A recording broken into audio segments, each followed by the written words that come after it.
डर है, बिल्कुल है। डर क्यों नहीं है? डर हमारे हाकिम से, मेरे रब्बुल आलमीन से, मेरे अल्लाह पाक परवरदिगार से। डर क्यों नहीं है? बीजेपी से? बीजेपी से कौन डरता है? कौन डरता है बीजेपी से? आप हमें बताइए। वो लोग जिनको जेल में जाने का डर है वो नहीं बोलते बीजेपी के। जेल में तो अशफाक उल्ला खान भी गए थे और हमारे बापूजी भी गए थे, गांधी जी भी गए थे। हक का बात करेंगे, हो सकता मुझे भी जाना पड़े, तो डर कहाँ है? एक दूसरा का साथ देकर है। लेकिन ये आरएसएस का जो स्कीम जो बीजेपी को लेकर ये जो चल रहा है, ये हिंदुस्तान को जो मुसलमान मुक्त कर रहे हैं, ये तो जिंदगी में नहीं होने वाला। 200 साल अगर बीजेपी राज करे और 200 साल अगर बीजेपी को दे दिया जाए तो हिंदुस्तान मुक्त बीजेपी नहीं कर पाएगा हिंदुस्तान को। हिंदू मुस्लिम 2014 के पहले नहीं था, ठीक है। जब से मोदी जी आए हैं, मंदिर मस्जिद अजान लव जिहाद, इनके पास और कोई मुद्दा नहीं है। ट्रिपल तर आप ब्रिटिश के टाइम में जाए तो आप दिल्ली से लाहौर तक हर पेड़ पर एक एक आलिम को लटका दिया गया था। 57 दिल्ली से लाहौर तक एक एक आलिम को पेड़ से लटका दिया। ये कुर्बानी मुसलमानों की हिंदुस्तान के लिए नहीं है? मुसलमानों की कुर्बानी है कि नहीं हिंदुस्तान के लिए? बिल्कुल है। तो अब है तो यहीं पर टिका रहना चाहिए। जब कुर्बानी हम लोग का है, जमीन पर कुर्बानी हम लोग की है, तो हम लोग रहेंगे। ये नहीं है किस चीज का डर? बीजेपी का, सीबीआई का, ईडी का। अरे मौत तो आना है साहब, एक दिन मौत तो आना है, बरहक है। और एक दिन मौत को भी मौत आ जानी है। और ये तानाशाह सरकार भी नहीं रहना है। आज ये 303 सीट के साथ तानाशाही कर रहे हैं। आप याद रखिए, यही हाउस ने 400 से ऊपर का भी संगठन देखा है, मैंडेट दिया था, आपको पता होगा ये बात। तो 303 का भी नहीं रहेगा, क्योंकि 400 के ऊपर का हाउस में नहीं रहा। अलग बात है, आप पटरी के बगल से घर हटा लो, पटरी के बगल से घर हटा लो। अगर एक मुसलमान के बगल से हिंदू गुजरे तो बोले ये मुसलमान जा रहा है तो जाने दो। अगर तो आप अपने दूसरे रास्ते से जाओ, मुसलमान तो वहीं से जाएगा और रोक भी नहीं पाएगा, क्योंकि हमारा रब अल्लाह है, हमारा रब अल्लाह है। हम लोग अमित शाह से तो आप लोग ज्यादा डर रहे हैं आज के। मुसलमान कभी किसी से नहीं डरा।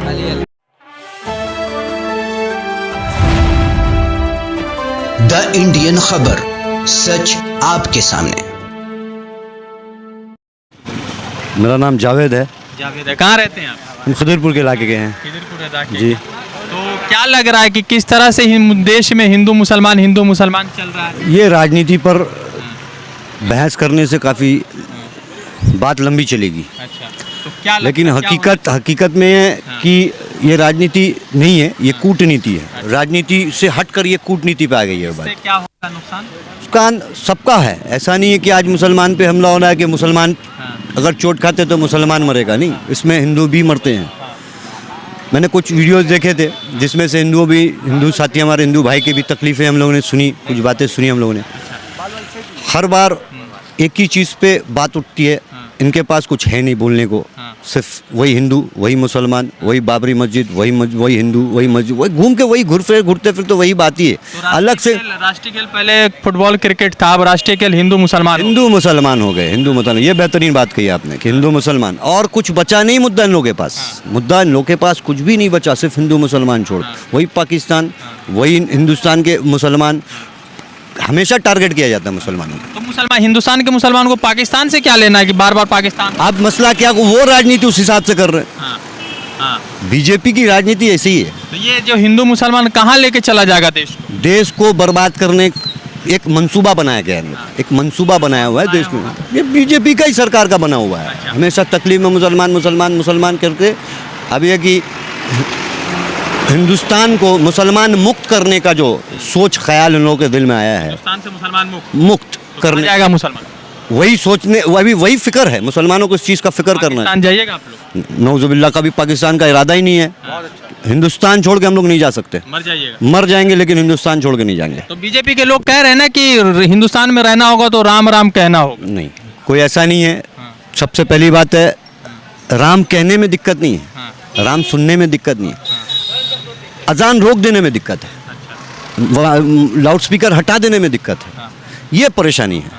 परेशानी ये नहीं है कोई राम अपना भगवान को अगर पूछता है तो वो पूछता है, उसका तरीका अलग है, हमारा तरीका अलग है। वो राम के पुजारी है और हम लोग रब्बे मोहम्मद के पुजारी हैं। हम लोग रब्बे मोहम्मद के पुजारी हैं। हम लोग रब्बे मोहम्मद के पुजारी। सोचने का तरीका, अगर आप बेहतरीन पढ़े लिखे हिंदुओं से बात करें तो आपको पता चलेगा कि हिंदुत्व क्या है। अगर पढ़े लिखे, मैं बताता हूँ आपको। एक पुष्करना ब्राह्मण है, लोगों को पता नहीं है, जिसमें मारवाड़ी समाज के लोग हैं, काफ़ी दोस्त हैं मेरे उसके बीच में। खाली माल से मतलब नहीं, जो पढ़े लिखे मुसलमान जो हिंदू हैं, जो राजस्थान के रहने वाले कुछ पुष्करना ब्राह्मण हैं, मैं उनसे ताल्लुकात रखता हूँ, मेरी दोस्ती है उन लोगों से। उन लोगों का ख्याल ये नहीं है कि मुसलमान मुक्त हिंदुस्तान कर दिया जाए, इनका ख्याल ये नहीं है। इनका ख्याल है कि सब मिल बांट के एक दूसरा का साथ देकर हैं। लेकिन ये आरएसएस का जो स्कीम जो बीजेपी को लेकर ये जो चल रहा है, ये हिंदुस्तान को जो मुसलमान मुक्त कर रहे हैं, ये तो ज़िंदगी में नहीं होने वाला। 200 साल अगर बीजेपी राज करे और 200 साल अगर बीजेपी को दे दिया जाए तो हिंदुस्तान मुक्त बीजेपी नहीं कर पाएगा हिंदुस्तान को मुसलमान। मगर मुसलमान डरा हुआ है। लोगों का सोच है, मुसलमान डरा हुआ नहीं है। मुसलमान को गम ये खाया जा रहा है कि ये ऐसा क्यों मेरे साथ हो रहा है। यहाँ का मुसलमान, ये हिंदुस्तान का मुसलमान ये सोचा हमारे साथ ऐसा क्यों हो रहा है, ये ख्याल है ना। उन लोगों ने झगड़ा करना है, मोहब्बत से ये भी रहना चाहते हैं। अगर पुरानी बातों में जाए तो ये अगर आप ब्रिटिश के टाइम में जाए तो आप दिल्ली से लाहौर तक हर पेड़ पर एक एक आलिम को लटका दिया गया था। 1857 दिल्ली से लाहौर तक एक एक आलिम को पेड़ से लटका दिया। ये कुर्बानी मुसलमानों की हिंदुस्तान के लिए नहीं है? मुसलमानों की कुर्बानी है कि नहीं हिंदुस्तान के लिए? है, बिल्कुल है। तो अब है तो यहीं पर टिका रहना चाहिए। जब कुर्बानी हम लोग का है, ज़मीन पर कुर्बानी हम लोग की है, तो हम लोग रहेंगे। ये सवाल का जवाब है। तो ये बीजेपी कौन है कि मुसलमानों को पाकिस्तान भेजो? अब बीजेपी आई, बीजेपी का गवर्नमेंट आया, बीजेपी बहुत सारे मंसूबे बनाएंगी, लेकिन हर मंसूबा अल्लाह तोड़ देगा। हर मंसूबा अल्लाह तोड़ देगा। हर मंसूबा अल्लाह तोड़ देगा। कि हम 5 टाइम आप अजान दे रहे हैं, हमको नहीं उठना है आपके अजान से, आप क्यों जबरदस्ती अजान? नहीं, तो ऐसे बहुत सोनू निगम ने भी बहुत सारे, हम लोग पुराने वीडियोस में देखे तो बहुत सारे लोगों ने इस अजान पर लेकर बहुत सारे नाइत्तेफाकी लोगों के बीच में आई बातें, तो बाद में माफ़ी मांगना पड़ा। बाद में माफ़ी मांग लेते हैं लोग कि भाई हम ट्रेन से नहीं जा रहे तो मेरे घर के बगल से ट्रेन काहे गुजरेगी। हाँ, तो वो अलग बात है। आप पटरी के बगल से घर हटा लो, पटरी के बगल से घर हटा लो।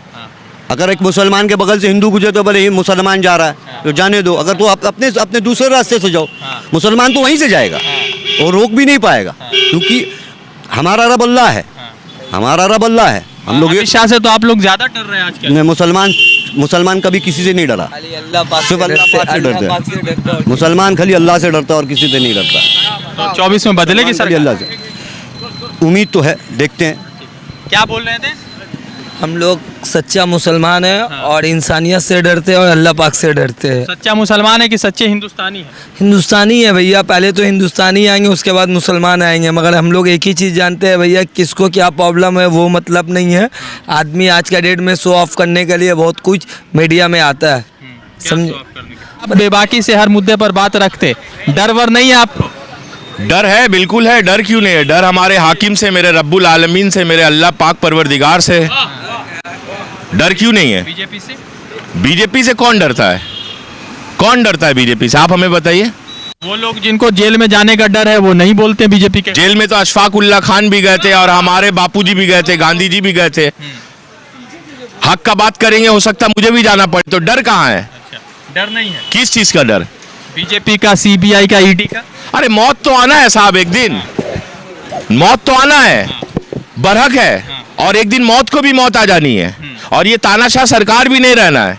आज ये 303 सीट के साथ तानाशाही कर रहे हैं। आप याद रखिए, यही हाउस ने 400 से ऊपर का भी संगठन देखा है, मैंडेट दिया था, आपको पता होगा ये बात। तो 303 का भी नहीं रहेगा, क्योंकि 400 के ऊपर का हाउस में नहीं रहा। तो ये तानाशाह ज्यादा दिन नहीं रहेगा। फिरौन नहीं रहा, नमरूद नहीं रहा, सद्दात नहीं रहा, तो ये मोदी जी भी नहीं रहेंगे। हारते हुए मगर देख तो नहीं रहे कहीं से। देखिए, जब तक ये ईवीएम का खेला होगा, ठीक है, तो ये नहीं हारेंगे। हिंदू मुस्लिम 2014 के पहले नहीं था, ठीक है। जब से मोदी जी आए हैं, मंदिर, मस्जिद, अजान, लव जिहाद, इनके पास और कोई मुद्दा नहीं है। ट्रिपल तलाक, बेटियों को ब्याह करके लिए आएंगे, मुसलमान बनाएंगे तो वो आवाज भी ना उठाए।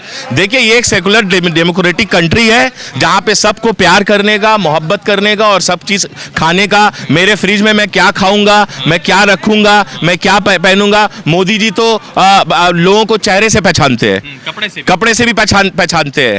तो ये सरकार ऐसे ही नहीं चल सकता। ये एक सेकुलर डेमोक्रेटिक कंट्री कंट्री है जहाँ पे हिंदू मुस्लिम सिख ईसाई सब जात कौम मिल्लत के लोग रहते हैं। गंगा जमनी तहजीब में हम लोग हैं, हर फेस्टिवल हम लोग मनाते हैं। आप जिस भवानीपुर में खड़े हुए, अगर कैमरा घुमाएंगे तो मेरे पीछे ठीक मस्जिद है और इसी के सामने में एक गुरुद्वारा है और इस साइड में मंदिर है। तो ये गंगा जमनी तहजीब है और यही कल्चर के नाम पे हिंदुस्तान वर्ल्ड में जाना जाता है, जो मोदी जी के आने के बाद पूरा निंदा हो रहा है और पूरे वर्ल्ड में थू हो रहा है। तो क्या लग रहा है 24 में बदलेगी सरकार? देखिए, सरकार बदले ना बदले ये तो जनता का मैंडेट है। अगर जनता थर्ड टाइम बैठाएगी तो थर्ड टाइम भी बैठेंगे। लेकिन एक बात मैं कहता हूं कि तानाशाह किसी का नहीं चलता है। नमरूद शद्दाद का नहीं चला तो मोदी जी का भी नहीं चलेगा। ये वक्ती है सब चीज। इसी हाउस ने मैंने आपको बताया कांग्रेस के टाइम में 400 से ऊपर का भी हार गई थी एक मर्तबा। हाँ, होता है। आप देखिए यहाँ बंगाल अगर पॉलिटिक्स अगर समझेंगे, अभी जो रूलिंग पार्टी है 213 सीट के साथ मैंडेट में सरकार चला रही है। यही हाउस ने सीपीएम का 34 साल का राज में 335 के ऊपर का बहुमत देखा है। जो करंट मौजूदा बंगाल का जो सरकार है वो 213 भी नहीं पहुंचा, तो 235 नहीं पहुंचा, नहीं 294 में सीपीएम के राज में जब बुद्धादेव बाबू जब लास्ट इलेक्शन जो हारे तो पूरा का पूरा कैबिनेट एक बार में हार गए, यहाँ के अपना सीएम सीट भी नहीं बचा पाए। तो ये एक वक्त था जब अगर 15 साल पहले या 12 साल पहले अगर आपको ये बोला जाता कि बंगाल में एक वक्त आएगा जो 34 साल का रूलिंग सरकार है सीपीएम का और 10, 12, 13 साल के बाद कोई एक एमएलए भी नजर नहीं आएगा, तो आदमी उस वक्त बोलते हैं कि लोग पागल है। आप पागल हो गए। मैं आपको गारंटी के साथ बोल रहा हूं कि जो सरकार 213 सीट के साथ तानाशाही बंगाल में कर रही है, एक वक्त 10 साल, 12 साल, 15 साल में आएगा, पब्लिक मैंडेट देगा कि ममता बनर्जी का एक एमएलए भी नजर नहीं आएगा। ये मैं आपके मीडिया से बोलना चाहता हूं। बीजेपी के खिलाफ कौन लड़ेगा? बीजेपी के खिलाफ तो आवाम लड़ ली है। बीजेपी के खिलाफ तो आवाम लड़ ली है। बीजेपी के खिलाफ जो मैंडेट दिया गया है वो टीएमसी को मोहब्बत में कम और बीजेपी को नफरत में ज्यादा दिया गया है। तो लग रहा है कि बदलाव आएगा, बेशक आएगा बदलाव।